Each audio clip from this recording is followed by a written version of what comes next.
Assalamualaikum warahmatullahi wabarakatuh. Kembali lagi ke channel saya, Entok Medan Channel. Halo, apa kabar sahabat peternak entok seluruh Indonesia? Apa kabar semuanya? Agar channel ini semakin maju dan berkembang, jangan lupa di like, komen, dan subscribe video ini. Oke teman-teman sekalian, kali ini channel Entok Medan akan membawakan judul tentang cara pembesaran 30 ekor anakan entok dengan pakan full alternatif tanpa pakan pabrikan, teman-teman sekalian. Jadi keuntungan jauh lebih besar daripada kita menggunakan pakan full pabrikan.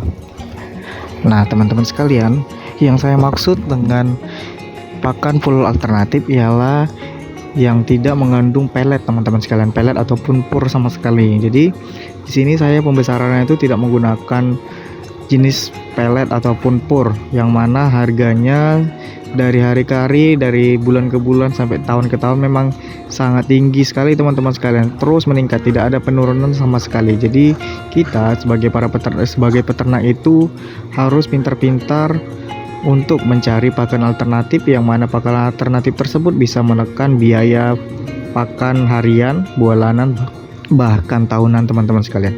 Oke kawan-kawan sekalian, mungkin sudah banyak yang tahu pakan alternatif yang ada di channel Entok Medan. Nah, kalau di channel Entok Medan itu pakan alternatifnya sudah banyak sekali, bahkan sudah saya jelaskan beberapa kali di video-video sebelumnya. Itu memang saya ini sebagai pakan unggulan yang ada di tempat saya itu terdiri dari insang ikan lele, teman-teman sekalian, dan juga dedak padi.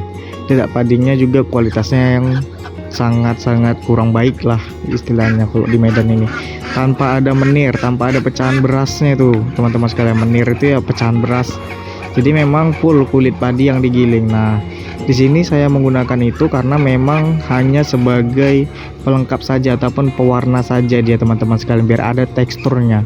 Kalau ikan lele saja yang diberi pakan kan tidak ada teksturnya, teman-teman sekalian. Nah insang dedak padi sebagai seratnya saja, ataupun juga biar ada tekstur nih seperti yang ada di video ini, teman-teman sekalian. Nah jadi insang ikan lelenya tidak terlalu encer, dan juga daging-daging ikannya juga bisa menyatu padu dengan dedak padi tersebut. Jadi sangat-sangat mudah, teman-teman sekalian, dalam pemberiannya. Nah dari pembesaran 30 ekor tadi itu dimulai dari usia 1 bulan, teman-teman sekalian. Kalau dia di usia 1 bulan sudah bisa full makan pakan alternatif yang ada di video ini, teman-teman sekalian. Jadi sangat mudah sebenarnya dalam proses pembesarannya. Nah biasanya teman-teman sekalian, itu di channel saya ataupun di tempat saya pembesaran itu tidak jauh dari, lebih kurang itu 3 bulan sampai dengan 4 bulan. Kenapa sedikit lama? Karena memang saya mengincar itu bobotnya 4 bulanan itu sudah mencapai di bobot 2,8 sampai dengan 3 kg, teman-teman sekalian, khusus di basor, karena memang basor itu besar-besar di sini. Dan juga kalau indukan tidak mungkin, teman-teman sekalian, karena indukan biasanya paling, kalau dere-dere itu paling enggak 1,8 sampai dengan 2 kilo, itu yang udah paling besar, teman-teman sekalian. Nah jadi untuk teman-teman sekalian, apalagi di masa-masa sekarang, itu pintar-pintar dalam proses pembuatan pakan alternatif. Nah di sini bisa saya jelaskan pakan apa saja yang bisa dijadikan pakan alternatif. Nah untuk teman-teman sekalian yang sudah mengetahui azolla itu seperti tanaman air dia.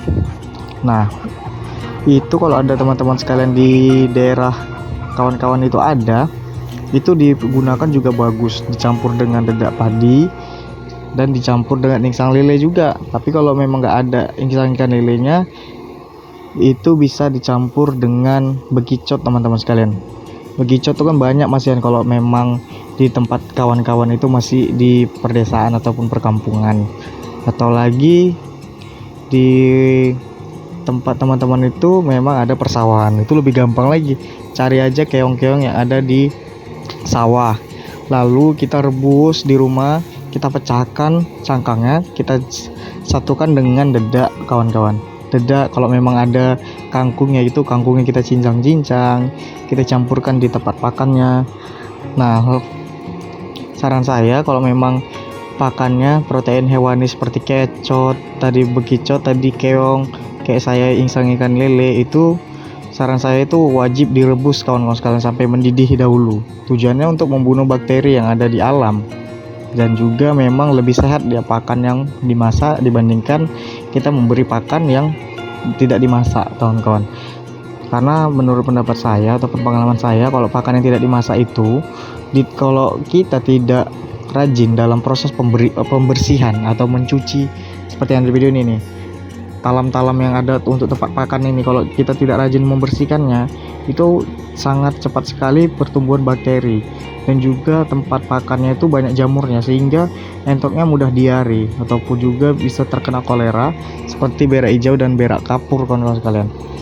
Kalau sudah terkena satu, maka akan sulit sekali untuk pengobatannya. Sebenarnya tidak sulit, tapi karena memang populasinya itu sangat banyak, jadi sedikit repot teman-teman sekalian. Dan juga kita harus mengamati yang mana entok yang terkena berak hijau atau berak kapur, atau dalam bahasa ilmiah kolera, teman-teman sekalian. Kalau kita mencari obat apa ini, obat kolera, kawan-kawan sekalian. Jadi ya kita mengamati yang mana terkena penyakit itu kan sedikit repot, kawan-kawan sekalian, dan juga memakan waktu yang panjang.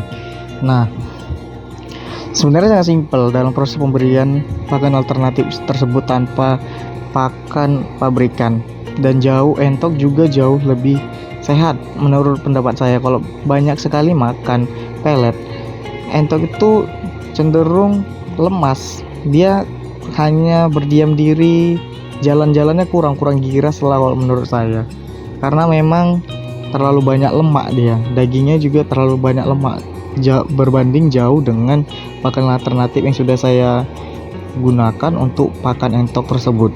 Nah, 30 ekor tadi jika kita besarkan lebih kurang 3 bulan sampai dengan 4 bulan itu, kawan-kawan sekalian, kita mengincar di bobot badan sekitaran 28 sampai dengan 3 kg, dan betina 1,8 sampai dengan 2 kilo up.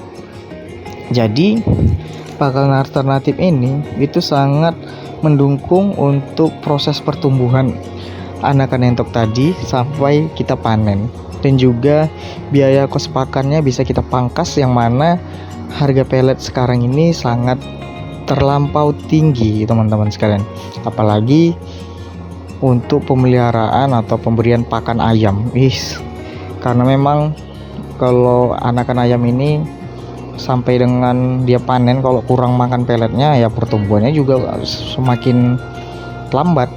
Kalau entok ini kita bisa menciptakan pakan-pakan alternatif, bukan berarti ayam tidak bisa kita berikan pakan alternatif, bisa juga teman-teman sekalian, tapi memang saya lebih ke perentokan, kawan-kawan sekalian. Jadi pengamatan saya, entok ini pertumbuhannya jauh lebih besar, dan kilogramnya aja kok dibanding dengan ayam jauh lebih besar entok. Apalagi di harga kilogramnya, pasaran entok di area Medan dan Binjai itu sekarang ini, apalagi kawan-kawan sekalian mengincar di pembesaran di tahun baru. Jadi kalau di tahun baru itu berarti 3 bulan atau 4 bulan sebelum tahun baru, kawan-kawan sekalian sudah memasukkan bibitnya, bibit usia 1 bulan itu kawan-kawan sekalian sudah meredikan. Jadi pada masa nanti tahun baru, memasuki tahun baru, 3 hari sebelum tahun baru ataupun 10 hari sebelum tahun baru, pemesanan entok yang ada di channel Entok Medan itu biasanya sudah full. Jadi memang pasarannya itu sangat tinggi, memang sangat banyak lah peminatnya yang datang, ataupun memang sudah langganan dari lama itu datang langsung, tidak melalui telepon lagi, kawan-kawan sekalian. Jadi yang namanya beternak entok ini itu kita harus memang benar-benar keseriusan lah dalam proses pemberian pakan. Yang paling utama ya pemberian pakannya, kawan-kawan sekalian, karena kalau pakannya gonta-ganti terus, entok ini nafsu makannya juga kurang tinggi lah dalam proses makannya itu, apalagi di musim hujan. Jadi teman-teman sekalian harus pintar-pintar dalam proses pemberian pakan, kebersihan kandang. Kebersihan itu juga harus sangat dijaga, kawan-kawan sekalian, karena memang kesehatan entok ini tergantung dari kebersihan kandang, kawan-kawan sekalian. Jadi menurut saya 30 ekor induk anakan entok tadi dibesarkan lebih kurang sampai dengan 3 bulan sampai dengan 4 bulan itu jauh lebih menguntungkan dengan pakan full alternatif tanpa pakan pabrikan. Dan juga hasilnya di pasaran Medan ini per ekor itu Rp150.000 ataupun Rp120.000 di usia 4 bulan. Kalau dere itu di harga Rp50.000-an, kawan-kawan sekalian. Oke, sekian dulu dari channel Entok Medan. Assalamualaikum warahmatullahi wabarakatuh.